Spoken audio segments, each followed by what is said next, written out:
what feels like the 2018 version of book-burning Facebook and YouTube push to censor the alternative, new voice. Generally speaking, the voice of the media has been finely tuned and constructed to speak from a specific narrative. This is evident in our political leaders that serve corporate interests over society, the decisions that are consistently made that do not benefit the majority of humanity, and the rampant inequality locally and globally.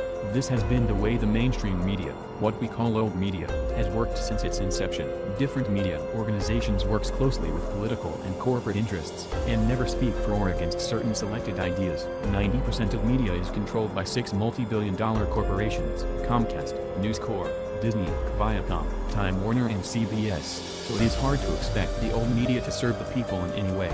Then recently something very different happened. Platforms such as YouTube and Facebook turned up and allowed those who were not financially incentivized to speak from a non-influenced point of view.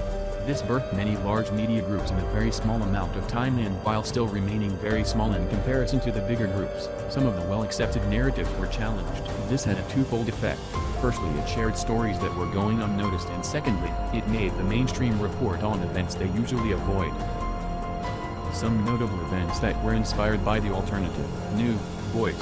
Ayn Goodman, the host of Democracy Now!, broke the story of Standing Rock, when Dakota Access Pipeline Company Energy Transfer Partners attacked Native Americans with dogs and pepper spray. This sparked viral coverage and global outrage over the whole story. On October 7, 2016, WikiLeaks published thousands of emails belonging to John Podesta. Podesta was Hillary Clinton's 2016 presidential campaign chairman. The emails show damning evidence that mainstream, old media is scripted and controlled. Medical cannabis is also something that was pushed hard from the alternative, new media, with the old media viciously attacking it from its inception. Medical cannabis is now legal in many places and even available on prescription. For the last few years, Facebook and YouTube have been slowly censoring this alternative, new voice, the one that has been helping to share information that is honest and not corrupted. In the last few months, this has become a lot more vicious. Many notable websites and YouTube channels are being targeted as they vamp up the effort to kill platforms that have been honestly built. Facebook, Google and YouTube censorship at an all-time high. Whatever happened to free speech? This control of information is not something new.